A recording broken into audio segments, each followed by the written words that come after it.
Taking a look at the 10.3 show you know, a reminder that 10.3 is specific to tangents, and tangents are where we see a line that is external or outside of the circle with the exception of a single point, and the single point on the tangent line where that single point crosses or is part of the circumference or the outer edge of the circle is the point of tangency.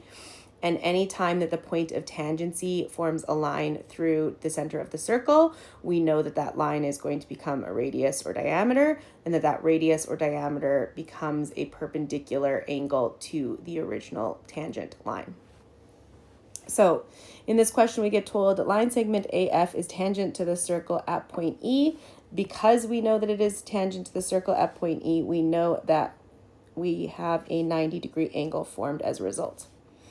We also know that line segment DF contains the diameter which is line DB, as well as the angle CEF, and angle CEF we just discovered was 90 degrees because it is sitting at the point of tangency. We also have angle ECF. So angle ECF would be here. This is angle ECF. We can see that this angle is going to be central. We can see that it is also sitting on arc EB. Okay. And we also have angle EDF, and angle EDF is going to be this blue angle above, angle EDF. Angle EDF, if we had it, it's going to be the same measure as angle EDB. We know that this would be an inscribed angle, and we know that this inscribed angle would also be sitting on arc EB, which means that we should recognize that the relationship between angle EDB, which again is inscribed, versus angle ECF, I'm going to call it ECB, which would be central, where they share and are both related by arc EB, is that our inscribed is going to be 1/2 of our central, or that our central is going to be 2 times the value of our inscribed. So we want to look for, of those 3 things that we're being asked to find, again, the angle CEF we have at 90 degrees because of the point of tangency. So when they say, explain your reasoning, we're going to say point E is point of tangency, so therefore equal to 90 degrees. So if we were to take a look at triangle CEF, if I was to redraw triangle CEF, where we've got C, E is at our 90-degree angle, and F, we were given this angle measure of EFC is equal to 34. So we know that this angle up top, this red angle, angle ECF, plus the 34 degrees that we already have, plus the 90 degrees that we already have, those 3 have to equal 180 because they are the 3 interior angles to a triangle. So if we were to add the 34 and 90, which is 124, and subtract that from the value of our 180, we would be left with the angle ECF,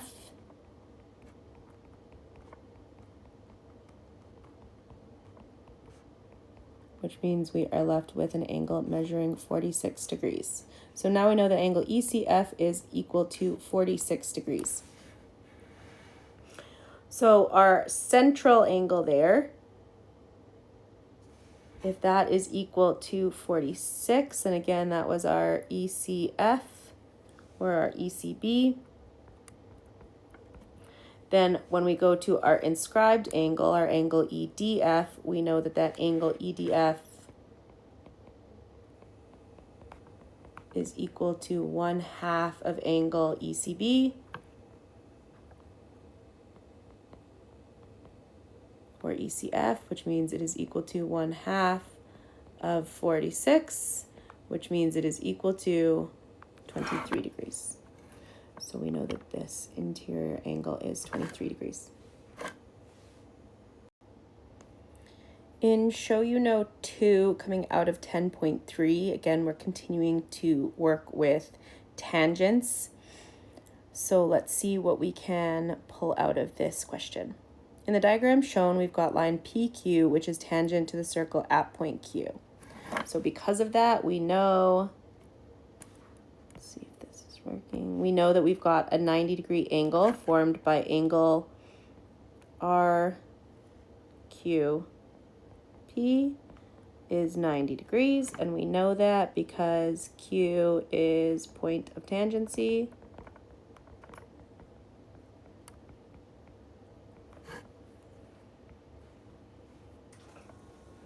Oop, that is not what I want it to be. There we go. Then it goes on to tell us that QR is the diameter of the circle, and we are also told that we have line segment PQ, which is equal to 9 millimeters. We've got line segment PR, which is equal to 41 millimeters. We've got and we've got the triangle QCS is an equilateral triangle. So with our equilateral triangle,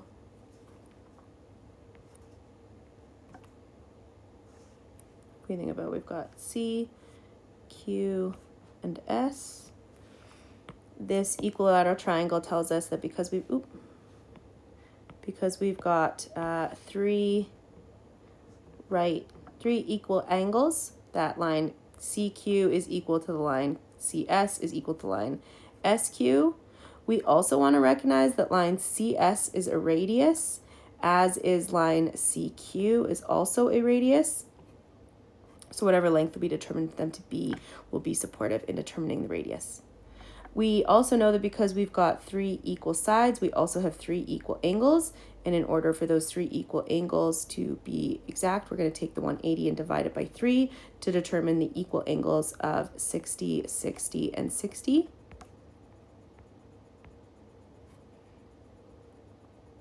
Okay. That's going to be helpful for us in recognizing how we can then piece together some of the required information for the other 2 triangles. So if I look at the triangle on the left, if this is triangle RSC, where we've got this line CS is a radius, we also know that RC is going to be a radius. That means that this triangle is an isosceles triangle. And of course, an isosceles triangle has 2 equivalent sides, in this case RC and CS, as well as 2 equivalent angles. So let's call them X. So we know that the measure of angle of angle SRC is the same as the measure of angle CSR.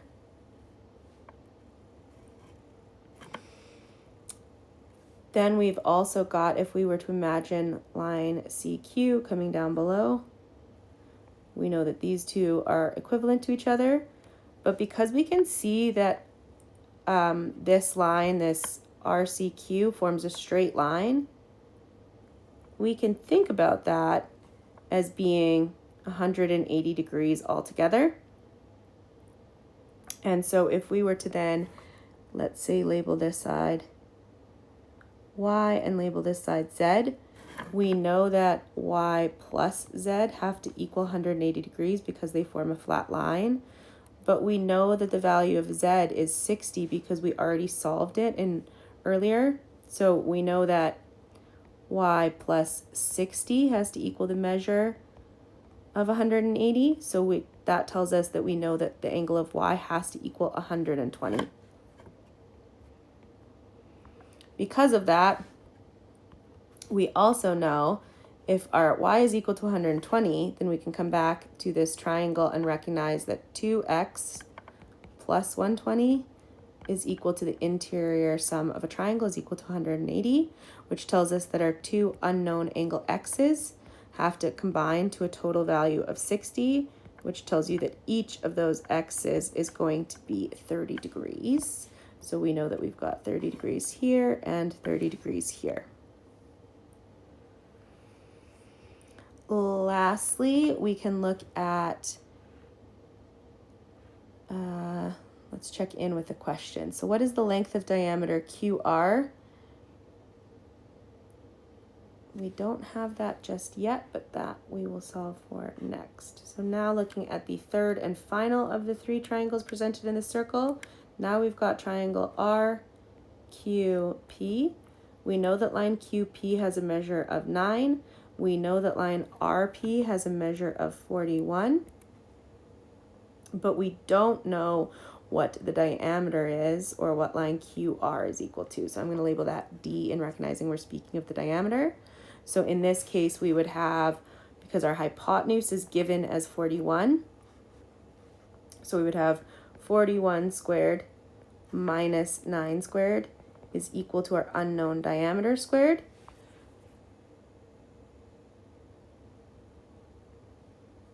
So that 41 squared is going to give us 1,681.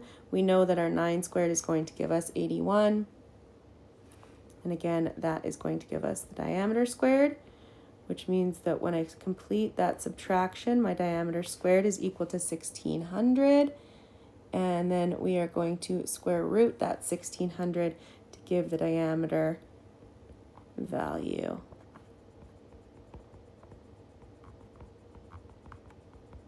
So we know that the diameter is equal to 40 millimeters. When we look at line QS, QS is one of those three equivalent sides from the equilateral triangle. And if we can recognize that the diameter is 40, then the radius must be 20. And because line QS is equivalent with the radius, we know that line QS is equal to 20 millimeters. And lastly, what is the length of line? What is the length of chord RS? So here we can recognize that we know that angle RSQ would have to have a 90-degree angle, and that 90-degree angle has to be 90 degrees because it is half of the angle formed to the diameter. And essentially what we're saying is that the angle RSQ,